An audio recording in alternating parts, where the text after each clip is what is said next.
Ajar kami seperti Musa yang berkata, jangan suruh kami jalan jika Allah tidak ikut serta.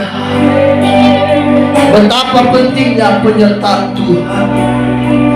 Jika kami jalan sendiri, maka kami gampang tersesat, kami gampang jatuh, kami gampang hilang arah. Kami hari-hari ini perlu firman.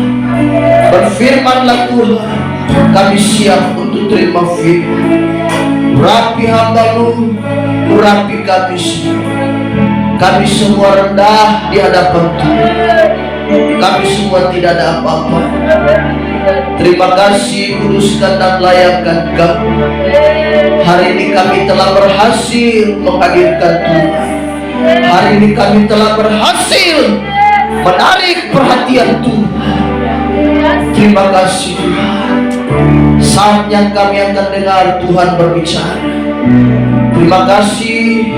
Dalam nama Tuhan Yesus, berfirmanlah, kami siap terima suara Tuhan. Haleluya. Semua yang percaya katakan amin.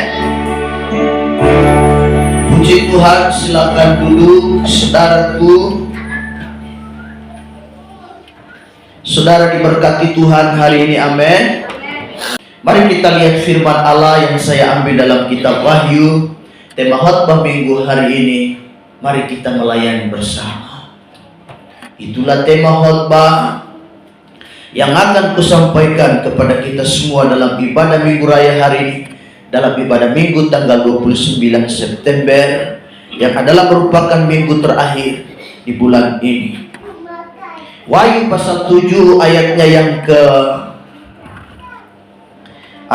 yang ke-15 mulai sampai dengan ayatnya yang ke-17 dengan tema khotbah, ayo kita melayani bersama-sama.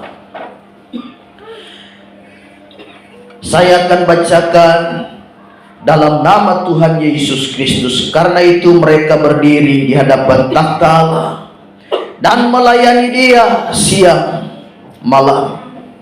Di bait sucinya Ia yang duduk di atas takhta itu akan membentangkan kemahnya di atas mereka. Mereka tidak akan menderita lapar dan dahaga lagi, dan matahari atau panas terik tidak akan menimpa mereka lagi.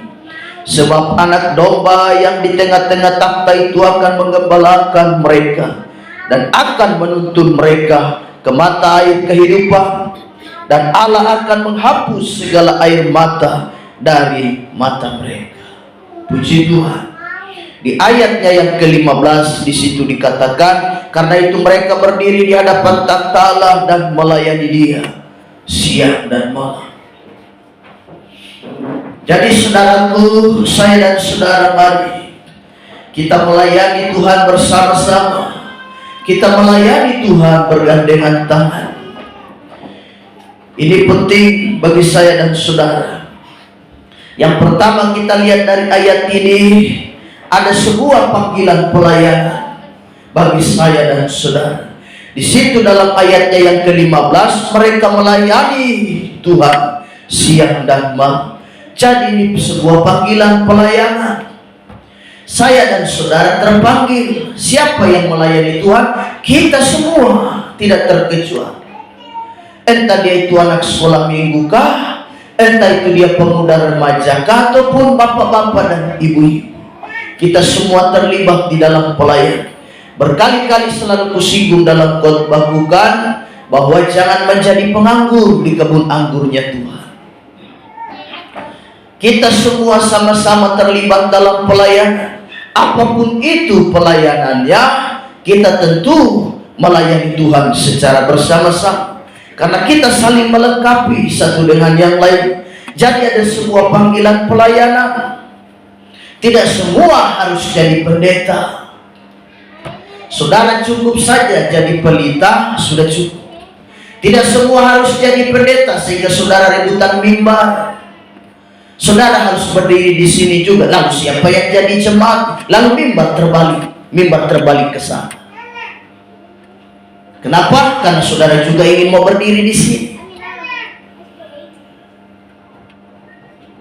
Tidak harus semua menjadi hamba Tuhan dan seorang pendeta untuk melayani. Tidak semua harus jadi pendeta, cukup jadi pelita. Ada terang yang bisa menyinari banyak orang. Lewat apa? Lewat tingkah laku dan lewat perbuatan kita sudah melayani Tuhan. Kita sudah menjadi pelita, kata firman Allah, jangan taruh pelita itu dan dia tutup, atau taruh di bawah tempat tidur dan kemudian menutupnya. Siapa kegerangan bisa melihat cahaya?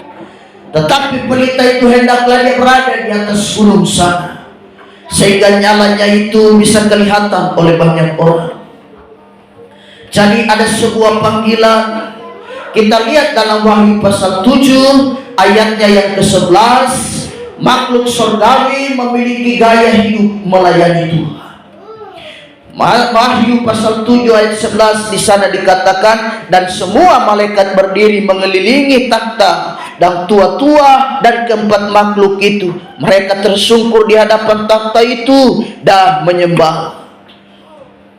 Ciri khas daripada makhluk surga adalah mereka menyembah Tuhan. Mereka punya semacam satu ciri khas yang berbeda, namanya mereka melayani Allah. Jadi makhluk surga saja punya ciri khas yang namanya melayani. Apalagi saya dan saudara yang ada di bumi. Saya dan saudara sebelum ke surga kita biasakan diri melayani di bumi. Jadi bagaimana kalau saya dan saudara tidak betah, tidak suka melayani di bumi, lalu kita berharap untuk pelayanan di surga? Ada sebuah panggilan pelayanan. Bahkan sikap melayani ini juga ada di dalam diri dan pribadi Yesus Kristus. Kita lihat di dalam Markus 10 ayatnya yang ke-45. Ciri khas melayani ini juga ada di dalam diri. Dalam diri siapa? Dalam diri Tuhan Yesus Kristus, Tuhan kita. Markus pasalnya yang ke-10 ayatnya yang ke-45. Firman Allah berkata, karena anak manusia juga datang bukan untuk dilayani, melainkan untuk melayani dan untuk memberikan nyawanya menjadi tebusan bagi banyak orang. Jadi ayo saudara yang rindu dan punya kerinduan untuk melayani, mari. Karenanya kita bakar semangat saudara untuk mari. Dan saudara juga yang sudah terlibat pelayanan tetapi mulai dia redup, api dia mulai semacam dia padam, mari aku bakar semangatmu hari ini supaya saudara bangkitkan lagi. Jangan jadi seperti jemaat Efesus yang tinggalkan kasih yang mula-mula, yang tinggalkan semangat itu sehingga mereka padam. Mereka melayani tidak dingin dan tidak panas. Mereka suam-suam kuku. Allah berkata, aku muntahkan dia, aku tidak berkenan. Jadi mari melayani, ada semangat yang tinggi. Jadi yang pertama ada panggilan pelayanan, ada sebuah panggilan. Yang kedua, gaya hidup kita sebagai seorang pelayan Tuhan.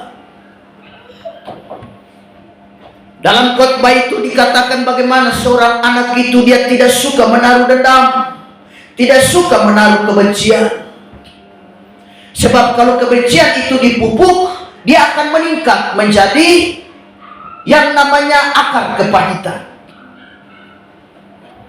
Jadi kalau dia sudah jadi akar kepahitan, apa-apa semua pahit. Kau lihat teman sepelayanan berdiri melayani, kau lihat dia juga pahit, nggak suka. Apa-apa semua menjadi tidak baik. Suasana ibadah menjadi pahit. Apapun yang saya dan saudara rasakan semua terasa tidak nyaman di hati. Kenapa? Karena hati ini sudah pahit. Dan kalau akar kepahitan ini dia tidak diberantas dan tidak diselesaikan, dia akan meningkat lagi. Dia menjadi apa? Dia akan menjadi seorang pembunuh. Karena firman Allah berkata, orang yang membenci sesamanya, dia dikategorikan sebagai seorang pembunuh. Itu dalam khotbah yang disampaikan dan sangat memberkati. Jadi bayangkanlah saudara yang berdiri di mimbar, saudara yang berdiri di depan sini pegang mic dan memuji Tuhan, tapi siapa sangka ternyata saudara adalah seorang pembunuh. Jika akar kepahitan itu, kebencian itu tidak diselesaikan, oh betapa bayangkanlah saudara yang main musik di sini, ternyata saudara adalah seorang pembunuh. Saudara yang pegang mic dan pimpin pujian mengajak jemaat untuk masuk dalam hadirat Allah, siapa menyangkanya?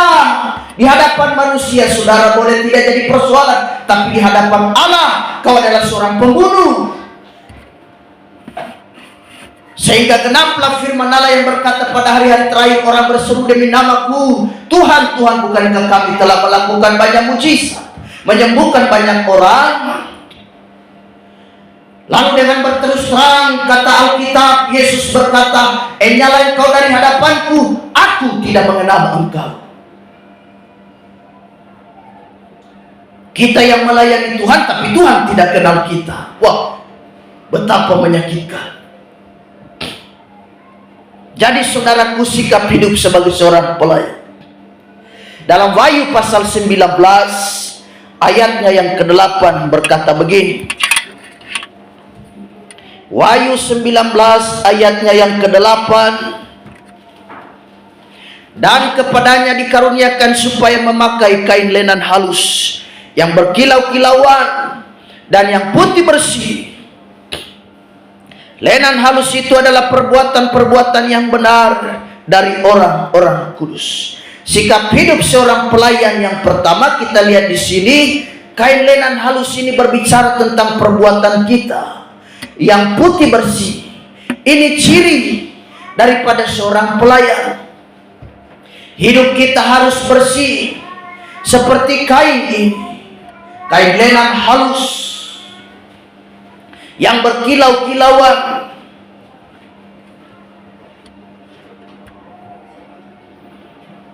Miliki ciri hidup yang seperti ini. Apalagi yang harus dimiliki oleh seorang pelayan selain sikap hidupnya harus kudus, kita menjaga kekudusan.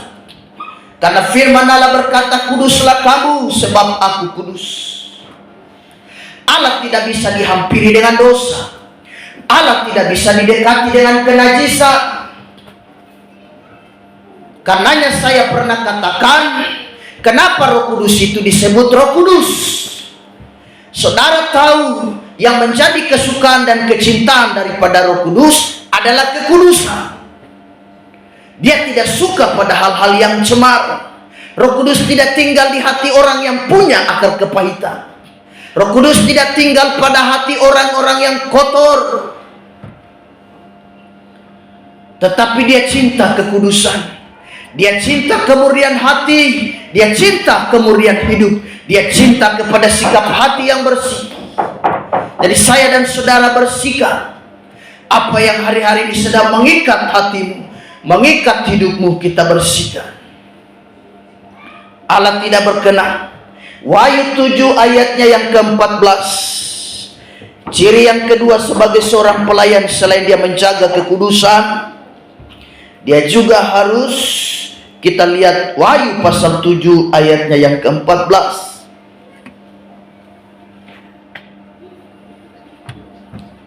Maka kataku kepadanya, Tuanku, Tuhan mengetahuinya. Lalu berkata kepadaku, mereka ini adalah orang-orang yang keluar dari kesusahan yang besar, dan mereka telah mencuci jubah mereka dan membuatnya putih di dalam darah anak domba.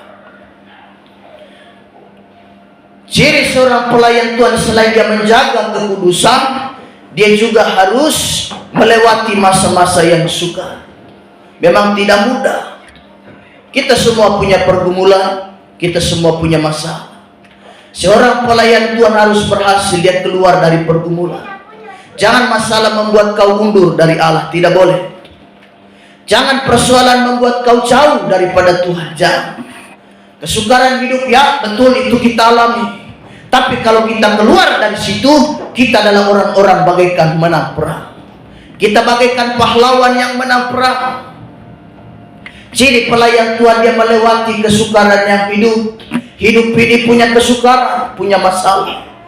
Saudara mungkin berada di dalam fase itu, saudara berada dalam posisi itu, tetap percaya Tuhan sanggup membawamu keluar dari situ. Pelayan Tuhan punya pergumulan. Siapa bilang kita tidak punya problem? Kita semua punya problema. Kita semua punya pergumulan. Jadi melewati pergumulan yang berat dan kemudian menjaga kekudusan. Kemudian ciri seorang pelayan Tuhan juga selain dia melewati kesukaran hidup. Dalam ayat 9 dari Wahyu pasal 7, di sana dikatakan begini. Kemudian daripada itu aku melihat sesungguhnya suatu kumpulan besar orang banyak yang tidak dapat terhitung banyaknya, dari segala bangsa dan suku dan kaum dan bahasa, berdiri di hadapan takhta dan di hadapan Anak Domba, memakai jubah putih dan memegang daun-daun palem di tangan mereka. Apa makna daripada ayat ini? Ada sukacita. Ciri seorang pelayan Tuhan menjaga kekudusan, melewati tantangan hidup, melayani harus sukacita. Menganggap sebuah pelayanan itu bukan beban, tapi itu anugerah Tuhan. Sejauh ini saudara menganggap pelayanan itu apa? Apa definisi pelayanan buatmu? Saya tidak tahu, itu urusan kau dengan Tuhan. Bagimu sebuah pelayanan itu apa? Bebankah? Atau itu adalah panggilan Tuhan karena kita telah ditebus dengan darah yang mahal? Itu sebuah anugerah. Kita melayani Tuhan sebuah kasih karunia. Di luar sana ada banyak orang yang rindu mau melayani Tuhan, tapi kesempatannya belum dapat. Saudara bersyukur bisa berdiri melayani. Di luar sana ada orang rindu melayani Tuhan, tapi mereka tidak punya kesempatan akan hal itu. Jadi sukacita melayani harus dengan sukacita. Kalau kau menganggap pelayanan itu beban, maka pelayanan itu bisa membunuhmu sendiri. Kenapa? Karena itu beban bagimu. Kau seperti pikul beban berat, sehingga kau melangkah ke gereja pun kau dengan hati yang terpaksa, karena kau menganggap ini pelayanan jadi beban berat buat saya. Tidak ada sukacita. Pegang daun palem. Bukankah itu juga pernah dilakukan waktu Yesus masuk ke Yerusalem? Dia mau masuk ke kota Yerusalem dan menangisi kota itu, karena Yesus akan mati di situ. Orang hamparkan pakaian, mereka pegang daun palem dan berkata, Hosana bagi Raja. Ada sukacita. Mereka bersukaria. Melayani Tuhan harus sukacita. Jadi ini penting.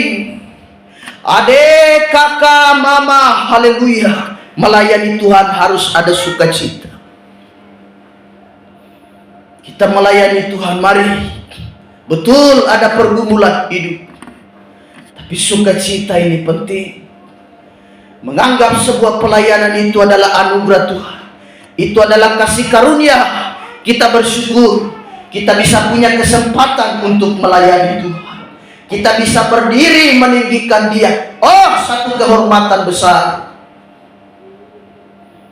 Banyak orang merindukan supaya mereka juga terlibat pelayanan, tapi mereka kesempatannya belum dapat. Kita bersyukur. Jadi saudara, mari kita koreksi diri. Kami juga sebagai hamba Tuhan, di mana saja kita harus koreksi diri, khususnya mengenai hal yang satu ini. Adakah pelayanan itu mendatangkan sukacita buatmu? Apakah itu semacam beban berat bagi? Mari hari ini kita introspeksi diri.